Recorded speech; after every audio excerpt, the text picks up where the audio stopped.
Our region's business is sponsored by PNC for the achiever in you.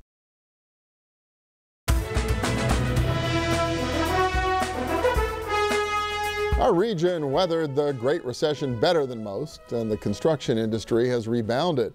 But apart from the new jobs that are being created, the industry, like many others in our region, is looking ahead to a wave of retirements as the baby boom generation retires. So it's critically important to get a new generation interested in careers in the building trades and in the pipeline for apprenticeships. Robyn Howard is doing just that. She's in the third year of her apprenticeship with the operating engineers. Brian McQuaid is an ironworker apprentice from Local 3 in the second year of a 3-year program. And welcome. Good to have you both here. Thank you. Yeah, so 3 years of what's a 4-year program to become an operating engineer? Yes. So it's that's a serious commitment to set out on this course. Well, tell me a little bit how you got into the operating engineers. What got you interested in that particular field? I had a friend suggest that she thought I'd be a good candidate for it. And what were you doing before? Oh, a little bit of everything: bartending, hairstylist, driving a school bus. Driving a school bus. Yeah. So lots of different jobs, kind of making ends meet. So I guess the prospect of a real career was probably appealing. But for folks who don't know, what is it exactly that an operating engineer does? We run heavy equipment, anything from a skid steer to a crane to dozers, excavators, graders. So anytime people are passing a construction site and they see somebody operating some of that big machinery, that could be you up there. Yes, that's an operating engineer. At the wheel. Okay, cool. Brian, tell me a little about Ironworkers. What got you interested in that field? It's a very similar scenario. I had a friend suggest it to me, and initially I didn't even know what Ironworkers did until my friend told me, well, they build skyscrapers. And I said, I want to do that. So we do lots of stuff as Ironworkers, everything from reinforcing concrete, bridges, centering structural steel for large building, miscellaneous ornamental things related to safety and architecture. Wow, and so I guess you have no real fear of heights for this to be appealing? No, only widths. Oh, only widths. I love it. So you got into this program, and it's a 3-year program to go through the apprenticeship.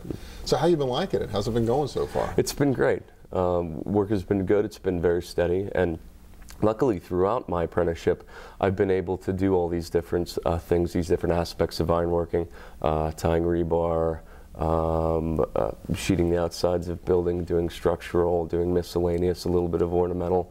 So it's really good that how diverse it is and how you can find your niche if you want to do that, if that's something you like to do, if you just want to stay with structural steel erection, or if you get bored after a little while. It's so diverse that you can just kind of jump around, to whatever you want to do. That's really cool. I think about the operating engineers too. So you're in all different kinds of equipment. Is that the way this works? Mm-hmm. So what do you like to do the most? Right now I'm running a grader, and I've actually really learned to love it. Really? Yeah. That's like on a highway site or that type of or grading sites for any kind of construction. Right. It's a dirt job, so have 50-ton trucks running, so you got to keep the roads nice and smooth. Are there many other women doing this kind of work? There's a few. Yeah. But you're enjoying it, and the way this works, and we just heard this in our previous segment, is you actually this is a job, right? You get paid to do it, but you also get trained. It's on-the-job training. Yeah. So how much of it is sort of classroom work, or you at a training facility, and how much of it is kind of out there doing? We have 5 weeks of training a year. Okay. So 2 weeks in the winter is classroom, and then we have 3 weeks of field training. Okay, so it's back and forth kind of all the time. And how about from your standpoint? It's 7 40-hour-long weeks of in class, and they go from everything from welding to structural steel, even classes related to safety and sort of the finer points of ironworking too. The last time I was in there, the second to last time, we were shooting transits and using surveying equipment, stuff like that, to be used out on the job, which is something you don't typically think that ironworkers would do, but sort of almost every facet of the job. So really cool. Sounds like you're really feeling good about this choice and where you're headed. How about you, Robyn? Yes, absolutely. Enjoying it? Yeah. Yes.